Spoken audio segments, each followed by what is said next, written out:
So this is going to be a bit of a whinge fest, I'm afraid, this particular one.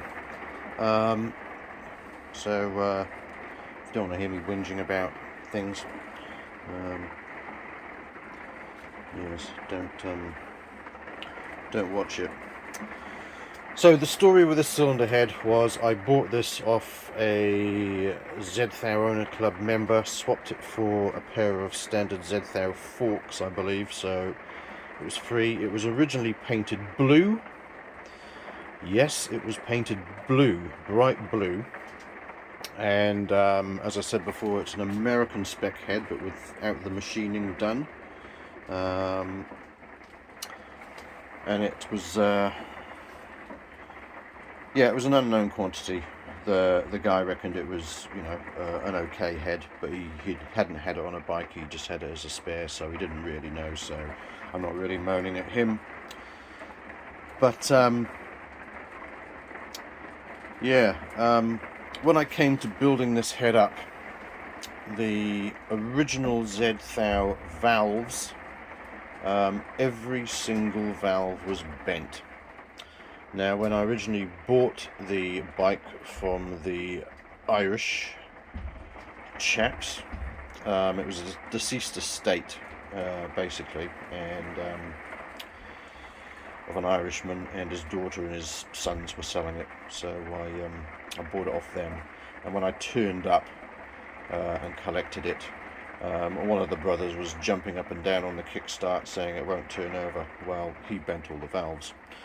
Well, not him, but it was probably one in a long line of people that had jumped up and down in the kickstart and said, oh, it's seized, it won't go, and blah blah blah, and that's because it was timed about 70 something degrees out, so the pistons were hitting both valves on all cylinders, and it bent all the valves.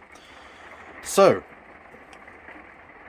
cut a long story short, or perhaps not, I priced up getting second-hand valves, new valves, and it came to a lot of money. At about that time, I had bought the P&M, and the P&M engine, being a Phase 1 engine, well, the whole bike's Phase 1 endurance team, who I did a bit of work with a few years ago. All their engines were built by a chap called Graham Salter, who runs a company called Dip Tune. Now, maybe the name should have rang alarm bells. Dip Tune, as in he's a fucking dip. So it worked out cheaper for me to get him to build up the head, supply all the valves, springs, valve, seats top and bottom, collets, buckets, shims, even the shell bearings. It worked out cheaper to send the head to him, and he built the whole head up using parts out of stock. All of them new parts as well, or so he says, or so he claimed. Still don't know about that. But we had this issue with this head. Now, this head is horrendous in terms of straightness. It is not straight at all. And he's a Yorkshireman, and he said, "Oh, thee, lad, what thy need to do, lad, is send it to me. I've sorted out that problem hundreds of times on them there motorcycle conveyances. And what I do is I dress the shell bearings on a flat wheel until I get them all to rotate nicely." Right, does that sound familiar? Yeah. So I thought, okay, that's alright. I said, well, this head is so far out of line, these cam journals are so far out of line on this head. I said, maybe what I should do is get them rebored, oversized, line bore them, and fit some bigger shells or something like that. And he accused me of overthinking the problem. So I didn't trust my instincts, and I went with him, and I trusted him. Well, I shouldn't have. Because what he did is he dressed the shell bearings on the inside. This face. These are not those shells, by the way.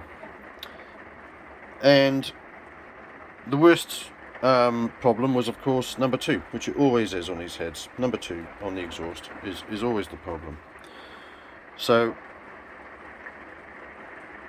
I got the head back. I gave it a quick inspection. Probably not enough of an inspection, so a bit of my fault there. Anyway, a few hundred miles later, not even that, no it wasn't, it was about 50 miles later, it picked up and ruined the exhaust cam. So if you look at the cam, so this journal here, this one had gone completely. It disappeared. So the shaft here was a smaller ID than the forged rough part on the outside here. It completely disappeared. The shell was hardly anything left of it, and this one next door was going the same way as well. So it now filled my engine full of rock fucking hard stellite.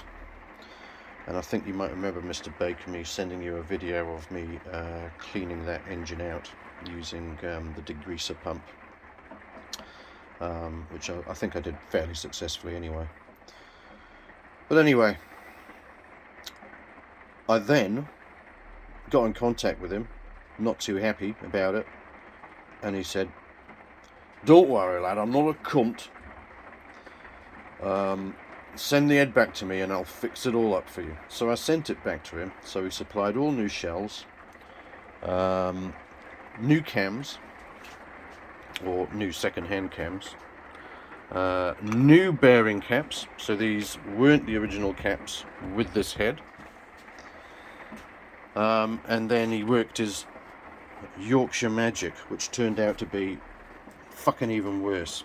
So what he's done is, if you look at this cap, he's relieved this cap. So this cap is actually quite loose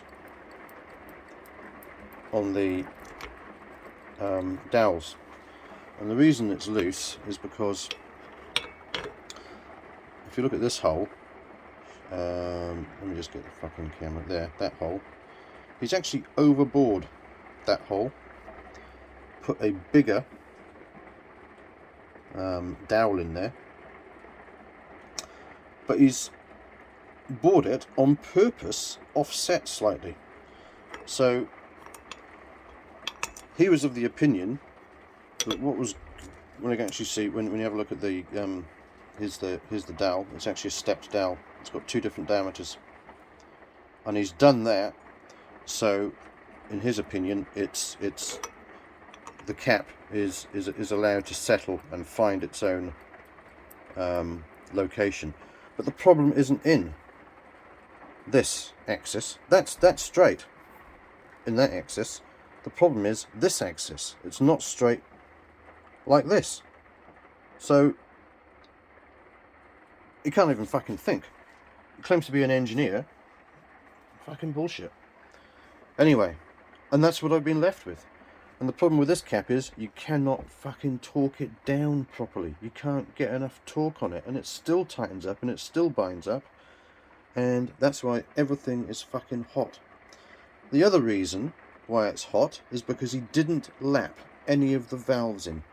He told me he had, but after that initial failure, when I took the valves out, it was very evident that he hadn't lapped the valves in. Now, when you don't lap exhaust valves in, you can't transfer the heat out of the head of the valve into the cylinder head, into the aluminium, quickly enough. So the valve gets too hot. Everything gets burnt, like these are, and you can't get rid of the fucking heat, which then creates even more of a problem because the cylinder head heats up way hotter than it should be. And you get the situation where it's just a vicious circle. It just gets worse and worse, and that's what's been going on with this head. So it's been getting hot due to the cam issue, and also due to the valve seating issue, not being able to transfer enough heat. When I actually quizzed him about it, he actually said, "Oh no, oh maybe on your head I didn't lap the valves in. I normally just tap them in with a hammer, and that's good enough." And I'm like, fucking Jesus, fucking Christ.